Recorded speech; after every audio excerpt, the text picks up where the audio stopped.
আপনার ভোটে নির্বাচিত এমপি মন্ত্রীরা বিভিন্ন ব্যানারে আসবে, জাতীয়তাবাদের কথা বলবে।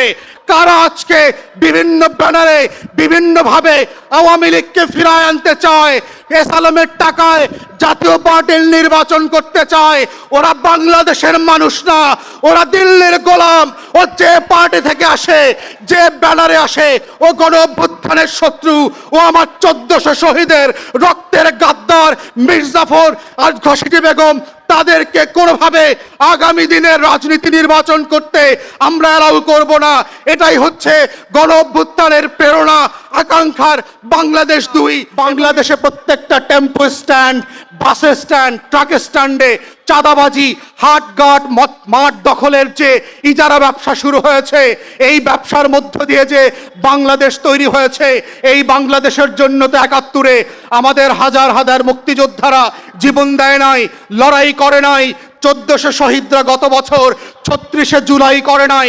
তাহলে আমার সেই স্বপ্নের বাংলাদেশটা কোথায়?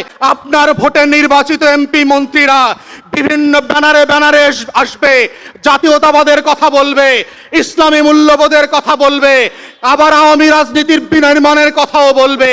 এস আলমের টাকা শুধু হাসিনা খায় না, বাংলাদেশের বর্তমানের অনেক রাজনৈতিক দলের অনেক রাজনৈতিক নেতারাই এস আলমের টাকায় ব্যবসা করছেন, খাচ্ছেন, যাচ্ছেন, ছেলে মেয়েদেরকে দেশে বিদেশে পড়াচ্ছেন। অতএব এই জায়গাতে মাথায় রাখতে হবে 1757 সালের 23শে জুন কিভাবে এই স্বাধীন নবাবী বাংলার পতন ঘটেছিল। কারা কারা আজকে আমার আপনার মধ্যে বাস করে মীর জাফরের রোল প্লে করছে? কারা কারা আপনার আমার মতো কাপড় পরে উমিচাঁদ আর জগৎ শেঠের রোল প্লে করছে? কারা কারা জাতীয়তাবাদী আর ইসলামী দলগুলোর ভিতরে বাস করে ঘসিটি বেগমের রোল প্লে করছে?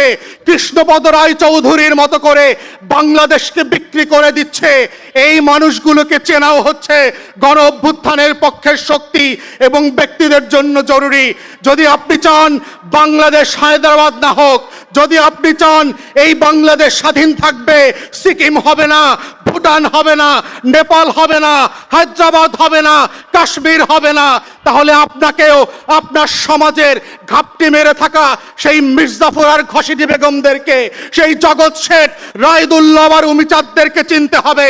কারা কারা কোন দলে, তারা আগামী দিনেও আওয়ামী লীগকে নির্বাচনে চায়, জাতীয় পার্টিকে নির্বাচনে চায়, তার মধ্য দিয়ে এস আলমের টাকায় আওয়ামী লীগকে পুনর্বাসন করতে চায়, আমাদের 1400 শহীদের রক্তের সাথে গাদ্দারি করতে চায়, শহীদ সাদের রক্তের সাথে বেঈমানি করতে চায়, মুগ্ধের রক্তের সাথে, আবু সাঈদ আর নাফিয়ানের রক্তের সাথে গাদ্দারি করতে চায়।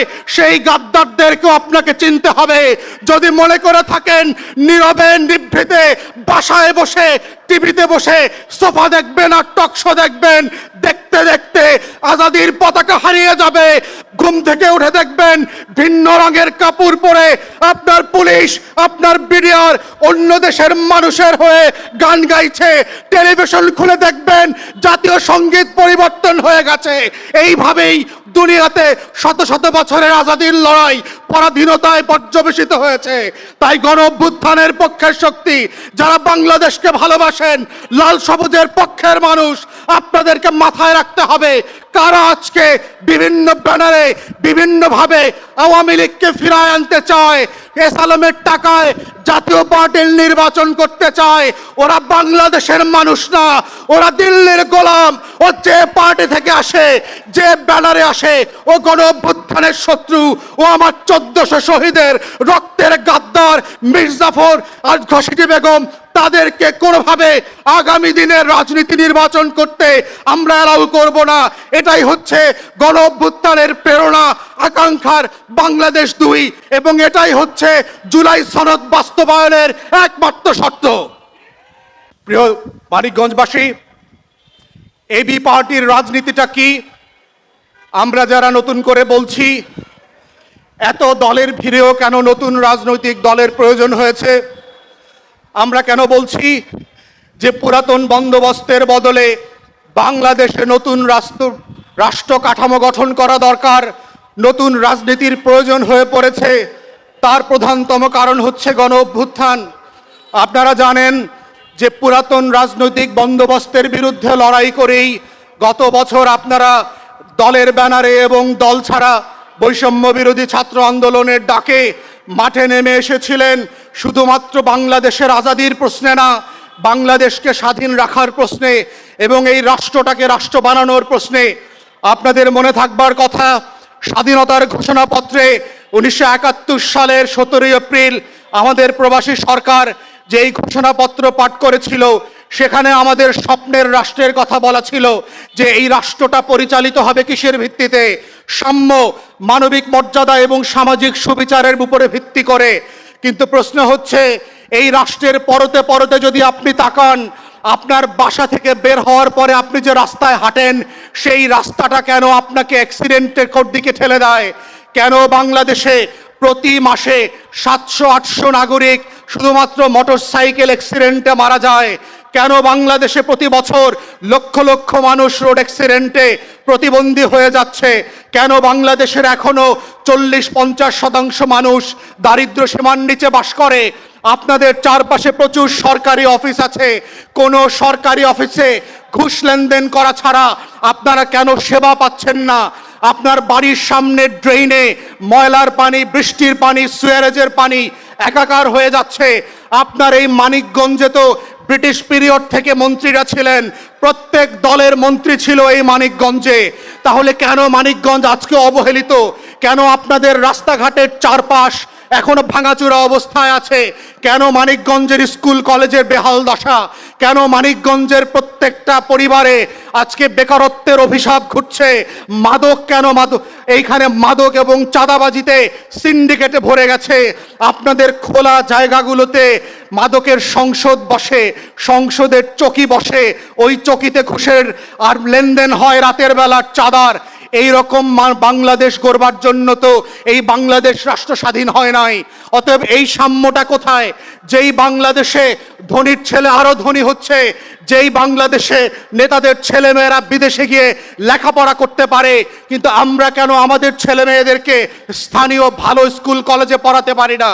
আজকেও দেখবেন বাংলাদেশের বহু রাজনৈতিক দলের নেতারা সিঙ্গাপুরে মাউন্ট এলিজাবেথ হাসপাতালে চিকিৎসা নিচ্ছে, কিন্তু আপনার সদর হাসপাতালে গিয়ে দেখেন, মানিকগঞ্জের সদর হাসপাতালে প্রত্যেকটা সিঁড়িতে সিঁড়িতে কুকুর বিড়ালের পাশে আমার দেশের নাগরিকরা শুয়ে আছে। ন্যূনতম স্বাস্থ্য সেবা নাই। ঢাকা মেডিকেলে যান, যে কোনো জায়গাতে যান, তাহলে 53 বছর পরেও আমার সেই স্বপ্নের স্বাধীনতার সাম্য, মানবিক মর্যাদা এবং সুবিচারের জায়গা কোথায়? আপনি আদালত পাড়ায় যান, অবিচারে মিথ্যা মামলায় মানিকগঞ্জ শুধু না পুরো বাংলাদেশ ছেয়ে গেছে। তাহলে সেই ইনসাফের লড়াই করে যেই বাংলাদেশটা আমরা স্বাধীন করেছি, সেই বাংলাদেশের পরতে পরতে প্রত্যেকটা প্রতিষ্ঠানে কেন বেইনসাফির ঠিকাদারি জমেছে? কেন বকরাবাজদেরকে ছাড়া বাংলাদেশে কোনো ফুটপাতে হাঁটা যায় না? বাংলাদেশে প্রত্যেকটা tempo stand, bus stand, truck স্ট্যান্ডে চাঁদাবাজি, হাটঘাট, মাঠ দখলের যে ইজারা ব্যবসা শুরু হয়েছে, এই ব্যবসার মধ্য দিয়ে যে বাংলাদেশ তৈরি হয়েছে, এই বাংলাদেশের জন্য তো 71-এ আমাদের হাজার হাজার মুক্তিযোদ্ধারা জীবন দেয় নাই, লড়াই করে নাই। 1400 শহীদরা গত বছর 36শে জুলাই করে নাই। তাহলে আমার সেই স্বপ্নের বাংলাদেশটা কোথায়? যেই বাংলাদেশটার জন্য আমাদের রক্তের পরতে পরতে প্রত্যেক দিন আমি আপনি খুঁজি। প্রত্যেকটা সরকারি অফিসে গেলে মনে হবে আপনি ভিনদেশ থেকে এসছেন, এরা আপনার দেশের মানুষ না। টেবিল থেকে ফাইল নড়ে না, এই টেবিল থেকে ওই টেবিলে যায় না। নোট না দিলে, টাকা না দিলে কোনো সেবা পাওয়া যায় না। এই কেমন বাংলাদেশ? সেই বাংলাদেশটা বদলে দেবার যে রাজনীতি, সেই রাজনীতি কি আমরা বলছি সেবা এবং সমস্যা সমাধানের রাজনীতি? যেইটা জনগণের ভোগান্তি সেইটা দূর করবার রাজনীতি হচ্ছে সেবা এবং সমস্যা সমাধানের রাজনীতি। এবং আপনাদের যেটা কষ্ট, আপনাদের যেটা দুঃখ, যেটার জন্য লড়াই করা হচ্ছে এবি পার্টির রাজনীতি।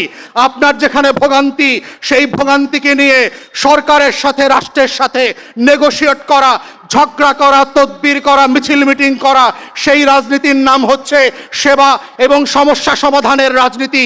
আমাদের রাজনীতির ভিতরে বংশ পরম্পরার কোনো জায়গা থাকবে না। কৃষকের ছেলে হোক, মুচির ছেলে হোক, হিন্দুর ছেলে হোক আর মুসলমানের মেয়ে হোক, যদি যোগ্য হয়, যেই যেখানে চাকরি পাওয়ার উপযুক্ত, তাকে সেখানে যোগ্যতার ভিত্তিতে চাকরি দিতে হবে। এটাই হচ্ছে নতুন বাংলাদেশের রাজনীতি। নতুন বাংলাদেশের রাজনীতিতে কেই ছোট লোকের ছেলে আর কেউ বড় লোকের ছেলে, কে রাজবংশের ছেলে আর কেউ ফকিরের ছেলে, কে গুলশান বনানীতে বড় হয়েছে আর কে বস্তিতে বড় হয়েছে, সেটা কোনো গ্রহণযোগ্য মাপকাঠি হবে না। 53 বছর পরে এসে কেউ মাদ্রাসার ছেলে মেয়েদেরকে, দাড়িওয়ালা টুপিওয়ালা মানুষদেরকে ধরে নিয়ে রাতের বেলায় নাটক সাজিয়ে হাজারে হাজারে শত শত খুনা রস্তাব বেশে লাশ পানিতে ফেলে দেওয়া, জানাজা হইতে না পারা, সেই বাংলাদেশ আমরা আর ফেরত আনতে দেব না।